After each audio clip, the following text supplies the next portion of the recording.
India is one of the world's largest textile producers and consumers.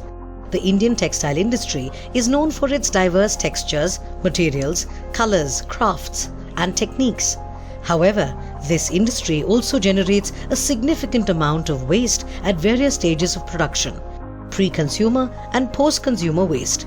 Pre-consumer waste refers to textile scraps, trimmings, and leftover fabrics from production units, while post-consumer waste refers to discarded garments and textiles. All of this waste ends up in landfills or incineration plants. Over the past few weeks, our campaign Clothes with a Conscience has explored the significance of textile waste, the potential of upcycling, and the initiatives taken in India to mitigate the impact of textile waste. Today, we meet the entrepreneurs behind one such initiative that is giving clothes a conscience.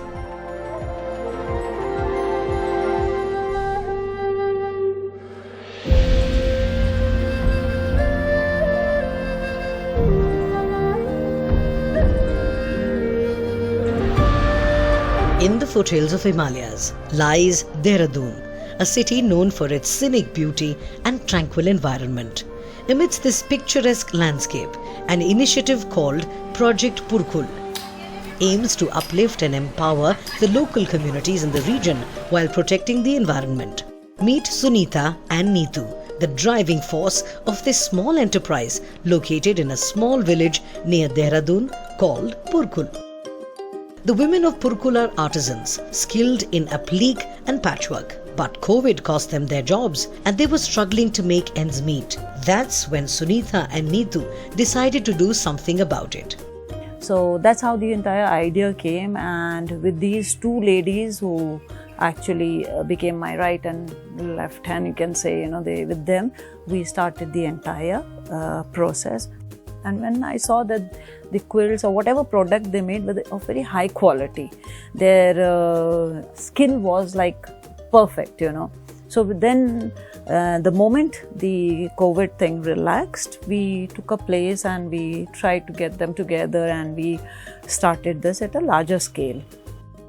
While recycling is about repurposing, here at Project Purkul, the women are using their skills in applique, patchwork and quilting, a dyeing art, to upcycle waste clothes. Their design process has at its very core the purpose of sustainability. So our design process is in some ways limited by the material that's available. So when we're talking about upcycled fabrics, a lot of what that looks like in the office is clients coming to us with material that they have a vision for or that they're very attached to, and asking us to design something new from old material. So for me as a designer, that is actually really exciting creatively, because having that, what others might see as constraints, for me, it actually enhances the creative process because it gives you a deeper meaning and a deeper sense of purpose. Rather than designing something completely from scratch, you're getting this really intimate glimpse into people's lives through the textiles. So you're designing around that emotional process as well as just an aesthetic, right? The little scraps of fabric left after a textile product has been made, the katran your local tailor discarded, are all pre-consumer waste. Project Purkul is using every bit of scrap they can get their hands on, including their own. So anytime there's a template made, anytime there's a quilt made, any product that goes through production, we have bags and bags of scrap that we then use in future products. So one technique that we use that we call the crazy patch technique is using small little pieces of fabric that are left over, laying them out on really thin fabric, and then doing rows of stitching over all of those scraps. So that becomes a textile in itself, with a kind of mosaic of different fabrics that have been used in the last few months. And then that can be used as a product as well for designing toiletry bags or other textiles. वैसे हमारा mainly applique का काम होता है, तो उसमें छोटे छोटे आपको कपड़ों की ज़रूरत होती है, तो उसी से एप्लिक करके, या फिर हमने एक उसका नया चीज़ भी निकाला था, क्रेजी पैच, तो वो छोटे छोटे टुकड़ों को ही हम लोग चिपका कर या स्टिच कर कर एक बड़ा फैब्रिक क्रिएट करते हैं, क्योंकि अगर उसे हम यहाँ वहाँ फैलाएंगे तो उसे गंदगी होगी, तो हम उसको भी यूज़ करके कहीं ना कहीं उसको यूज़ करते हैं, फैब्रिक को इस तरह से यहाँ वहाँ ख़राब नहीं करते हैं। Project Purkul recognizes that true development lies in empowering individuals and communities. The project aims to uplift the underprivileged sections of society by providing them with opportunities for skilled development and entrepreneurship. Project Purkul has opened new doors for these women by making them independent and self-sufficient. While some women work at the workshop, some take the material home and bring back the final product. So the entire idea of taking work up to them and telling them this is employment and you can actually in your own home, secure places, you can take care of your family, take care of everything, you can still earn, in your free time. Not only that, and because of this, more and more ladies are getting involved because the work is going to their doorstep. So what we show them is, you got the skills, not just the artisan or the handicraft that we are talking about, but we also have youngsters who know how to use the internet or the social media pictures and all that is required for taking the business further. कोई भी product है, उसका अगर हमें decide करना है कि इसका क्या वजह होना है, क्या है, तो हम इनसे ही डिस्कस करते हैं, इनके संग बैठ के डिस्कस करते हैं कि क्या कितना होना चाहिए, देखो इसमें इतना काम है तो इतना ये होना चाहिए, ये सब हम इनसे डिस्कस करते हैं। तो जो भी हम कुछ कार्य कर रहे हैं, मतलब कुछ भी, तो सब हम डिसाइड करते हैं, उनसे पूछते हैं, उनको लेके ही चलते हैं। और हम जैसे उधर से हम जैसे आगे बढ़ रहे हैं, तो हम चाहते हैं कि वो उनको भी हम आगे बढ़ाएं। Donating clothes is perhaps the easiest thing one can do to recycle them, but some clothes hold emotional value for us and are hard to give away. They are clothes we want to hold on to because of the memories attached to them. Project Purkul knows how to give those clothes a new meaning and purpose for you. Our focus is on upcycling, not recycling, it will be upcycling. So we have been encouraging people to actually bring their clothes that they do not, they see no use in it or something, instead of just giving it away, to get a quilt or something which, something made that they will actually use it. Not just get something made so that they feel good about it and then it's lying somewhere, but something which is more usable, and they are using it in their daily life. So we have been making memory quilts, and it was wonderful to see parents bringing in their children's clothes. Now their clothes are lying, small cute clothes, getting them together, and then it was interesting to see how even the artisans got, because they never worked in this way. I consider this to be a big success because the biggest challenge is they are so focused, they were so conditioned to make that same thing over and over again and again, and the perfection was lying only with that, that even the prints that they would think of, they couldn't think beyond those prints, those colors, those combinations. पूरा quilt देखिए, ये पूरी baby quilt है, ये बना रही हूँ, तो इसलिए उन्होंने अपना एक्सपीरियंस बताया कि हमें किस तरह से चाहिए, तो फिर कुछ उससे आइडिया हो जाता है। फिर हमने अपने ही तीनों बैठ के हम डिसाइड करते हैं, जैसे अमृत मैम है, मैं हूँ, एक और है नीतू जी, हम मिल के डिसाइड करते हैं कि किस तरह से बनेगा, और फिर जाके पहले हम डिजाइनिंग करते हैं कि किस तरह से ये बनेगा, फिर हम स्टार्ट करते हैं। तो अब तो काफ़ी बना चुके हैं, तो अब कोई ऐसा हिचकिचाहट नहीं होती है, लेकिन स्टार्टिंग में हुई, लेकिन हमने हार नहीं मानी। In today's fast-paced world, where memories are short-lived, Project Purkul has found a way to capture cherished moments and transform them into beautiful keepsakes. These memory quilts are more than just blankets. They are tangible connections to our past. There are memories and emotions associated with each piece. The quilts are a timeless way to treasure beloved old clothes well past their own utility.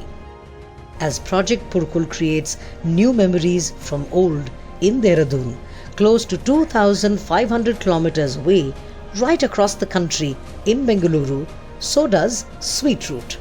After the break, Farah Ahmed is honoring old memories, happy and sad, with Sweet Root's Soul Quilts.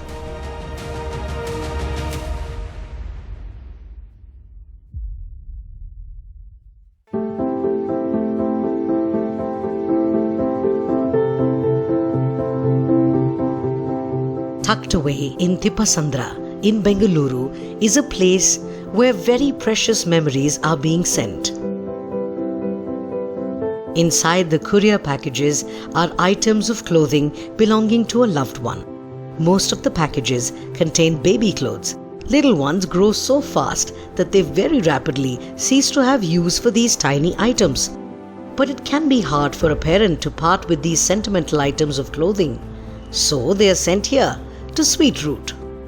Here, the baby clothes are reused and reinvented. They become memory quilts.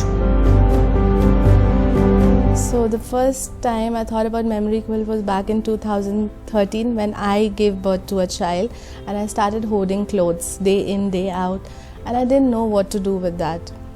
So that is when the whole idea I thought about doing something about it which creates an impact just not for me but for other parents and caregivers, and that's how the idea emerged, and hence Sweet Root Soul Quilts was born. Because the whole ideology is that we cannot stop donating clothes. There is an underprivileged society that needs help from the class which can afford, but there's also some things which we cannot just give away.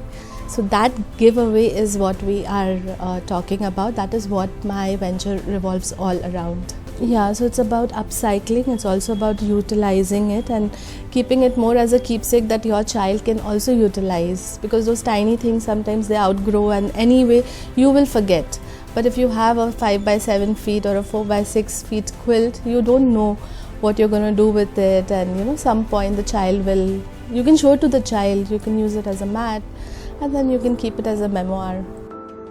Most of the clothes that arrive here to be upcycled are baby clothes, but Farah and her team make other kinds of quilts too. Bereavement quilts.